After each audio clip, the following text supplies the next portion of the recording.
uma palavra de ânimo para o seu coração. Suporte o processo, porque Deus irá cumprir o propósito.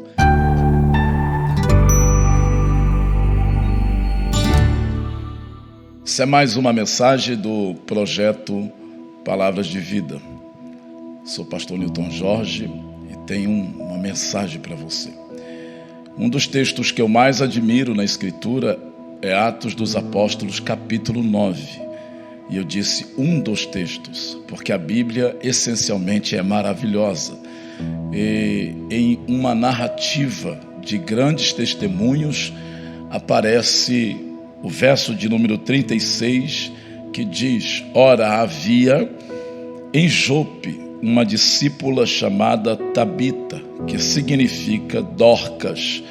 E essa mulher estava cheia de boas obras e esmolas que fazia.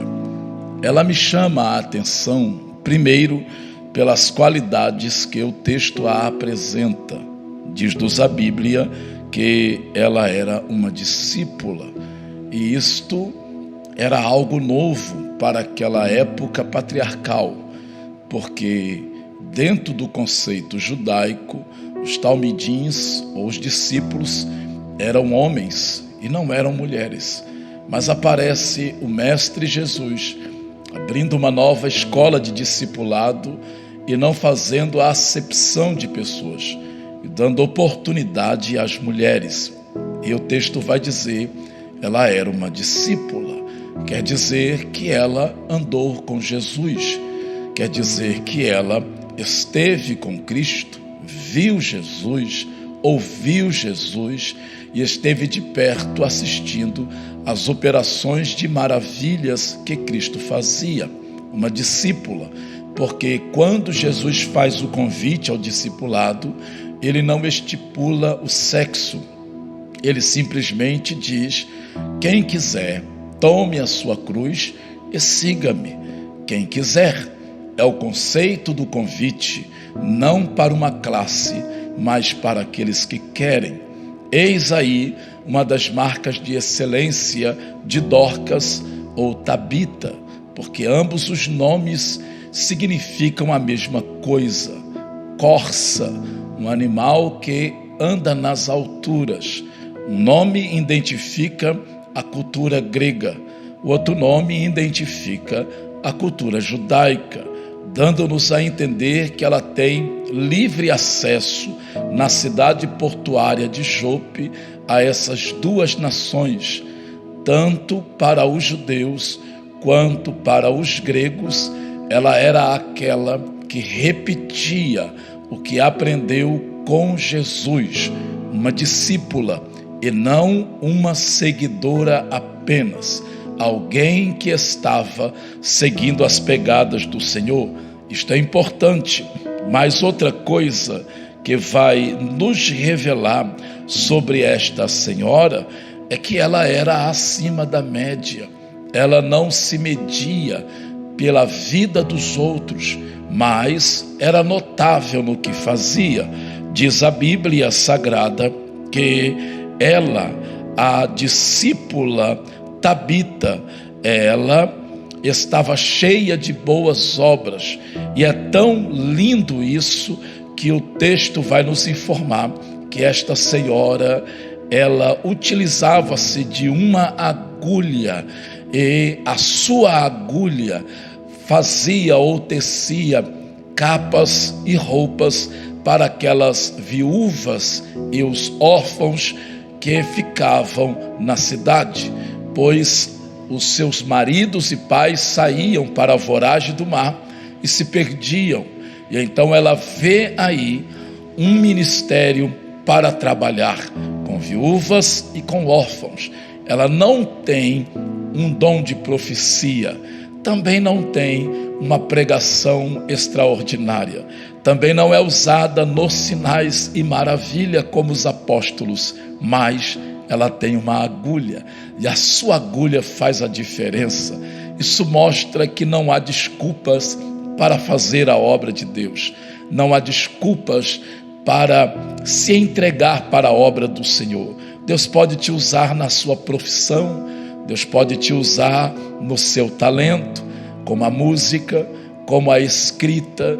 Você pode ser uma professora, um advogado, um juiz, um promotor, ou até mesmo uma costureira como Dorcas, ou uma empregada doméstica, e dizer: eu não tenho um grande dom. Ainda que não tenha dom, utilize o que você tem. Faça disso um grande instrumento para a glória de Deus. Lembre-se, Dorcas tinha uma desculpa. Deus quer que nós utilizamos o que temos nas nossas mãos. Davi tinha uma pedra, ele usou a pedra. Quando Jesus procurou André para multiplicar uma multidão, encontrou um menino que tinha um lanchinho. O lanchinho foi bênção. A Bíblia diz que Moisés tinha uma vara. Davi diz que o Senhor tinha um cajado que o conduzia. Não há desculpa para dizer que o que nós temos é pouca coisa. A viúva tinha apenas algumas moedas. Se você consagrar o que você tem nas mãos do Senhor, assim como também aquela senhora que Elias foi para a sua casa e lhe disse: eu não tenho nada a não ser um pouco de azeite, um pouco de farinha, vou fazer um bolo para mim e para o meu filho e vou esperar a morte chegar. Aquele pouco foi suficiente para alimentá-la e alimentar o garoto e o profeta durante muito tempo, porque o pouco, o pequeno, aquilo que é imprestável, aquilo que não dá, na mão de Deus, multiplica e se transforma numa bênção. Dorcas tinha uma agulha.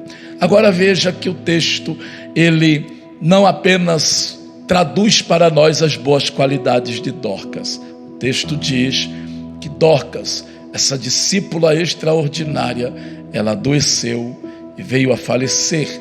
Que coisa terrível! Será que não tinha ninguém naquela igreja para morrer? Alguém ruim? Alguém que não dava testemunho? Alguém que não produzia frutos?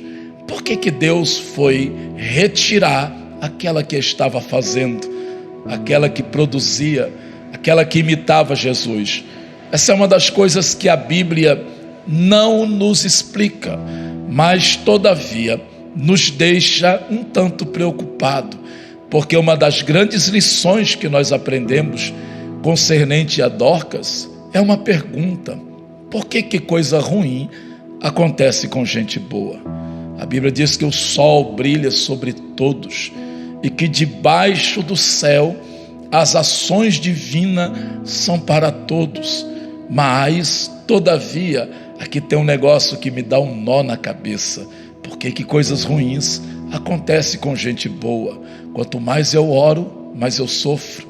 Quanto mais eu prego a verdade, mais sou perseguido. Na minha fidelidade eu sou provado. Por que coisas ruins acontecem com gente boa?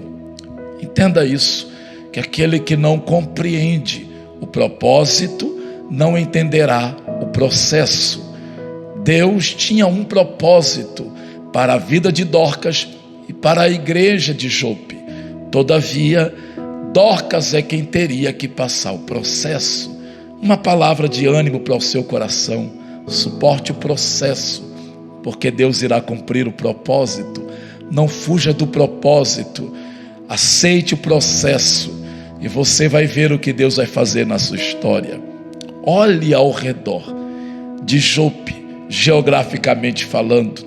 O texto começa falando de Paulo, que era Saulo e que perseguia a igreja, e Jesus encontra ele na cidade de Damasco, ou na estrada para ela, e ele cai ao chão na revelação da glória de Deus, converte-se e entra na cidade, e na rua direita ele está em uma casa, e o discípulo Ananias vai lá para batizá-lo e colocar as mãos sobre ele, para ele ser cheio do Espírito. Nos diz o texto que naqueles dias Dorcas adoeceu, Dorcas veio a falecer. Que dias? Dias em que Saulo se converte e vira Paulo, dias em que o perseguidor começa a ser perseguido, dias em que a igreja desfruta de paz por causa daquilo que Jesus faz na vida de Saulo. Que Que dias são esses? Porque Dorca adoeceu e morreu naqueles dias, diz o verso 36. Agora, se você observar, não é só a conversão de um bandeirante da fé. Também vai nos dizer que as igrejas ao redor de Jope, elas foram atingidas por um avivamento. O Espírito as consolava e houve descanso da perseguição. Deus visitou com seu consolo. Isso quer dizer que Deus continuou batizando com o Espírito, curando enfermos, ressuscitando e fazendo as obras extraordinárias. Aqueles dias, as cidades vizinhas são sacudidas por um grande avivamento. E na cidade de Jope, os irmãos estão preparando-se para fazer um culto fúnebre. Nos diz a Bíblia que naqueles dias Dorcas adoeceu e veio a falecer. Quais dias? Dias em que o ministério de Pedro invade a cidade de Lida. E na cidade de Lida, ele ora por Enéas, dizendo: Jesus te dá saúde. E aquele moço que estava no leito já há algum tempo, levanta-se e é curado. E a sua enfermidade todos conheciam, de maneira que a cidade de Sorona e a cidade de Lida, e diz as cidades, vieram ver a intervenção de Deus naquele homem tão conhecido e famoso chamado Enéas. E diz a Bíblia, todos vieram a conhecer a Jesus e foram salvos. Aqueles dias são dias de coisas extraordinárias na vida de Saulo, coisas extraordinárias na geografia, as igrejas ao redor, coisas extraordinárias no ministério apostólico. Pedro está orando e sinais e maravilhas acontecem, enquanto que na cidade de Jope a discípula adoece e morre. Por que coisas ruins acontecem com gente boa? Por causa do propósito. Deus tinha algo extraordinário para aquela cidade, e para algo extraordinário acontecer, Deus sempre pede um grande desafio. Deus sempre pede uma grande renúncia. Entenda que quanto maior for o propósito de Deus para a sua vida, você vai passar por grandes provações, por grandes lutas, mas nem se comparará aquilo que Deus vai se revelar a você. A igreja, ela resolve fazer algo inédito. A igreja, ela para o ambiente cerimonial do fúnebre. Ela lava o corpo, mas ela não perfuma o corpo e nem enrola o corpo em um linho fino. Ela sobe ao andar de cima no cenáculo, coloca o corpo lá e nos diz a Bíblia, vão chamar Pedro. Pedro chega, ora pela discípula, ela ressuscita e a cidade de Jope toda vem para ver o que Deus fez. E diz a Bíblia, muitos se converteram ao Senhor. O propósito não era a irmã, aleluia, discípula. O propósito era a conversão de uma cidade. Que coisa extraordinária esse texto. Entenda, o que você está passando tem algo muito grande por detrás disso. Tem um propósito de Deus por detrás disso. Jesus disse uma vez, o que eu faço agora, vocês não entendem, entenderão depois. A morte de Jesus era incompreensível aos discípulos. Ele dizer, estou indo para a cruz, era uma loucura. Ele proclamar que os dias das trevas e dos homens maus estavam chegando, isso era uma heresia.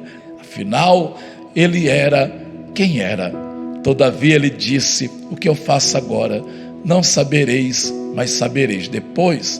E Jesus continua lavando os pés e fazendo as últimas proclamações na ceia.